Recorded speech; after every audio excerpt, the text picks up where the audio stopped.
ఓం నమ శివాయ ఛానల్ కు స్వాగతం అండి. అందరికీ నమస్కారం అండి. ఈ రోజు ఈ వీడియోలో మనం మిథున రాశి వారి యొక్క జాతకం గురించి తెలుసుకుందాం. వీరి జీవితానికి సంబంధించినటువంటి ప్రధానమైన అంశాలు ఏంటి, అలాగే 2025వ సంవత్సరం జూన్ 30వ తారీఖు సోమవారం రోజున వీరి యొక్క జీవితంలో ఏ విధంగా ఉంటాయి. ఈ రోజు భయంకరమైన వార్త ఉంది, జాగ్రత్తగా ఉండాలి. అయితే శ్రీ వారాహిదేవి జ్యోతిష్యాలయం పండిత్ పవన్ నంబూదరి కేరళ తాంత్రిక్ గురువు గారు నంబర్ 1 వశీకరణ స్పెషలిస్ట్. విద్య, ఉద్యోగం, వ్యాపారం, పెళ్లి, ఆరోగ్యం, నాగదోషం, సంతానం, రాజకీయం, వామాచార దోషం, భార్యాభర్తల మధ్య గొడవలు, అత్తకోడల మధ్య గొడవలు, ప్రేమించి మోసపోవటం, స్త్రీ పురుషుల వశీకరణం, ధనం నిలబడలేకపోవటం, ఇటువంటి మీ ఏ సమస్యలకైనా 24 గంటల్లో పరిష్కారం లభించును. సంప్రదించాల్సిన ఫోన్ నంబర్ 9043637512. వార్త మీకు వినబోతున్నారు. అటువంటి భయంకరమైన వార్త నుండి తప్పించుకోవడానికి మీ యొక్క మిథున రాశి వ్యక్తులు ఏం చెయ్యాలి, అలాగే మిగిలిన అంశాలన్నీ కూడా మిథున రాశి వ్యక్తులకు ఏ విధంగా ఉన్నాయి అనేది, ఈ పూర్తి అంశాలన్నీ కూడా ఈ రోజు మనం ఈ వీడియోలో వివరంగా తెలుసుకుందాం. ప్రతికూలతలను అనుకూలతలుగా మార్చుకోవడానికి దేవారాధన చేయాలి, ఏ పరిహారాలు చేయాలి అనే పూర్తి అంశాలన్నీ కూడా వివరంగా తెలుసుకుందాం. వీడియోలోకి వెళ్లే ముందు మా చిన్న రిక్వెస్ట్ ఏమిటంటే, ఇది వరకు మా ఛానల్ ని సబ్స్క్రైబ్ చేసుకున్నట్లయితే కనుక సబ్స్క్రైబ్ చేసుకోండి. అలాగే పక్కన ఉన్న గంట సింబల్ ఆల్ అప్డేట్స్ మీద క్లిక్ చేయండి. అప్పుడే మేము పెట్టే ప్రతి ఒక్క వీడియో నోటిఫికేషన్ అనేది మీకు వస్తూ ఉంటుంది. ఇక వివరాల్లోకి వెళ్తే గనక, ముందుగా వీరి యొక్క వ్యక్తిత్వాన్ని మనం గమనిస్తే గనక, అపజయాలను చూసి కృంగిపోకుండా ఆత్మవిశ్వాసంతో అడుగు ముందుకు వేస్తారు. ఆత్మవిశ్వాసాన్ని వదిలిపెట్టక ముందుకే సాగుతూ ఉంటారు. ఇక మిథున రాశి వారిలో మనకు అధికంగా కనిపిస్తూ ఉంటుంది. జీవితంలో ప్రారంభంలో తెలిసి తెలియక తీసుకున్న కొన్ని నిర్ణయాలు భవిష్యత్తులో మేలు చేసే విధంగా వీరికి ఉంటాయి. అపజయాలను చూసి కృంగిపోరు, ఆత్మవిశ్వాసాన్ని వదిలిపెట్టరు. అనుకున్నది సాధించే అంతవరకు దాన్ని వదిలిపెట్టని మనస్తత్వం ఈ యొక్క మిథున రాశిలో మనకు అధికంగా కనిపిస్తూ ఉంటుంది. ప్రజా ఆకర్షణ స్వభావాన్ని కలిగి ఉంటారు.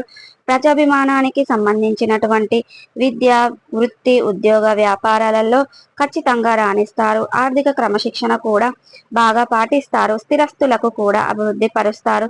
వంశపారపర్యంగా వచ్చిన ఆస్తులను అభివృద్ధి పరచడంలో మీరు ఎంతగానో కృషి చేస్తూ ఉంటారని చెప్పుకోవాలి. అయితే ముఖ్యంగా విషయంలోకి వస్తే గనక, 2025వ సంవత్సరం జూన్ 30వ తారీఖు సోమవారం యొక్క దినఫలాల ప్రకారం వీరికి మిశ్రమంగా ఉన్నాయి. ఇక ఒక భయంకరమైన వార్తనైతే ఈ మిథున రాశి వారు వినబోతున్నారు. అయితే ముఖ్యంగా మీ యొక్క బంధువులకు సంబంధించింది కానీ, మీ యొక్క ఆప్తులకు సంబంధించింది కానీ, మీ యొక్క పెద్ద వార్తనైతే మీరు వినబోతున్నారు. అది ఒకదానికి కారణంగా చెప్పుకోవాలి. ఆందోళనకరమైనటువంటి వార్త అని చెప్పుకోవచ్చు. మీరు ఏదైనా ఒక పెద్ద సమస్యలో చిక్కుకోవడం, వారికి ఏదైనా ప్రమాదం సంభవించడం, ఈ విధంగా వారికి సంబంధించినటువంటి ఒక వార్తను మీరు వినబోతున్నారు. వారి తరపున ఆ భగవంతుని ప్రార్థించండి. మీరు పరిచయస్తులు కానీ, మీకు సన్నిహితులు కానీ ఎవరైనా సరే వారికి ఏదైనా ప్రమాదం పొంచి ఉంటే ఆ ప్రమాదం నుంచి వారిని కాపాడుతామని ఆ పరమేశ్వరునికి ఆరాధించండి. ఖచ్చితంగా ఆ శివ భగవాను శివనామ స్మరణతో పాటు గడపండి. ఓం నమ శివాయ అనే పంచాక్షరి మంత్రాన్ని మనసులో పఠిస్తూ ఉండండి.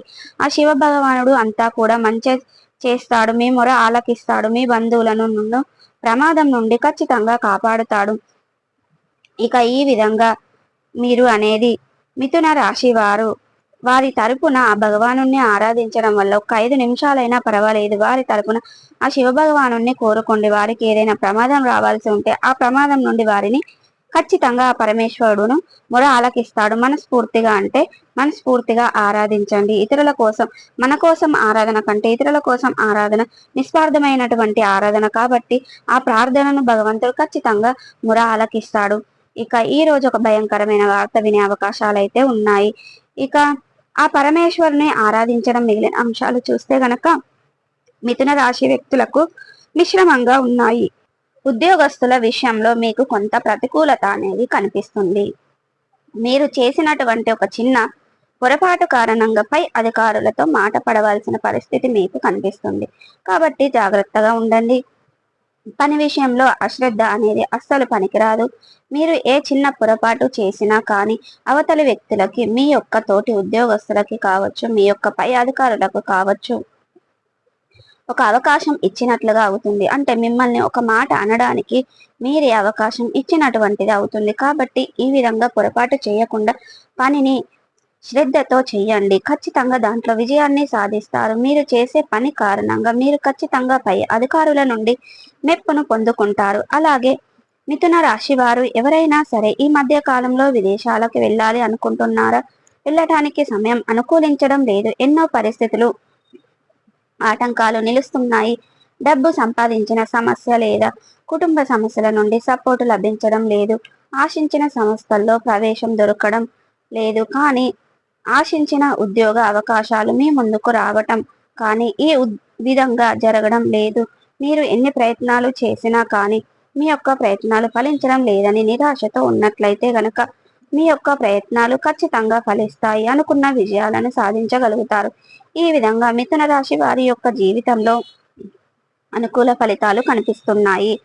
ఇక మీ యొక్క ఆత్మీయులు ఆశించిన సమయంలో అనేది మీకు దొరుకుతారు. ఇక మీరు అనేది నిరాశలో ఉన్నట్లయితే కనుక మీ యొక్క ప్రయత్నాలు ఖచ్చితంగా ఫలిస్తాయి. అనుకున్న విజయాలను సాధిస్తారు. ఈ విధంగా మిథున రాశి వారి యొక్క జీవితంలో చాలా వరకు అనుకూల ఫలితాలు కనిపిస్తున్నాయి. మీ యొక్క ఆత్మీయుల నుండి బంధువుల నుండి కావచ్చు వారి యొక్క భయంకరమైన వార్తను వినబోతున్నారు. వీరి తరపున ఆ పరమేశ్వరుణ్ణి మనస్ఫూర్తిగా ఆరాధించండి. ఇక ఒక తరపున ఆరాధించండి. పరమేశ్వరునికి ఏదైనా ఒక సమస్య రాబోతుంది, ప్రమాదం సంభవించబోతుంది అని మీ యొక్క ప్రార్థన ఆలకించి వారిని ప్రమాదం నుండి ఖచ్చితంగా ఆ పరమేశ్వరుడు అనేది మీకు కాపాడుతాడు. శివ ఆరాధన మేలు చేస్తుంది. ప్రతికూలతలను అనుకూలతలుగా మార్చుకోవడానికి విష్ణు సహస్ర పారాయణం చేయండి. శుభకరమైన ఫలితాలను ఖచ్చితంగా పొందుకుంటారు. మీ ఇంట్లో నిత్యం ధూపదీప నైవేద్యాలతో పూజలు చేయండి. ఖచ్చితంగా మరెన్నో శుభకరమైన ఫలితాలను పొందుకుంటారు. శుభతిథి ఉన్న మంగళవారం రోజున ఒక పొడవాటి సాలువను హనుమానునికి సమర్పించండి. అలాగే అమావాస్య పౌర్ణమి తిథుల్లో మీ ఇంట్లో గోమూత్రం చల్లుకోండి. అద్భుతమైన ఫలితాలను మీరు ఖచ్చితంగా చూస్తారు. ఇక హనుమాన్ చాలీసా, దుర్గా చాలీసను పఠించండి. ఆ శ్రీరామచంద్రమూర్తి సత్య సీతమ్మ వారికి భక్తి శ్రద్ధలతో ఆరాధించండి. ఎంతో శుభకరమైన ఫలితాలను మీరు ఖచ్చితంగా చూస్తారు. ఇక ఈ రోజు అనేది మనం ఖచ్చితంగా మీకు ఆర్థిక స్థితి కనుక అనుసరిస్తే ఒక దేశీయ గోమాతను దానం చేయండి. తద్వారా కూడా అపారమైన పుణ్య ఫలితాలను మీరు ఖచ్చితంగా పొందుకుంటారు. పేదలకు, అనాథలకు, అభాగ్యులకు దానం చేయండి. తద్వారా కూడా అపారమైన పుణ్య ఫలితాన్ని పొందుకుంటారు. చదువు మీద ఆసక్తి ఉండి చదువుకోలేని పిల్లలకు కూడా మీ ఆర్థిక స్తోమత మేరకు ఎంతో కొంత దాన ధర్మాలు చేయడం ద్వారా కూడా దాని తాలూకు పుణ్యఫలం ఖచ్చితంగా మీకు లభిస్తుందండి. ఈ వీడియో కనుక నచ్చినట్టయితే లైక్ చేయండి, షేర్ చేయండి. మరిన్ని మంచి మంచి వీడియోల కోసం ఇప్పుడే మా ఛానల్ అనేది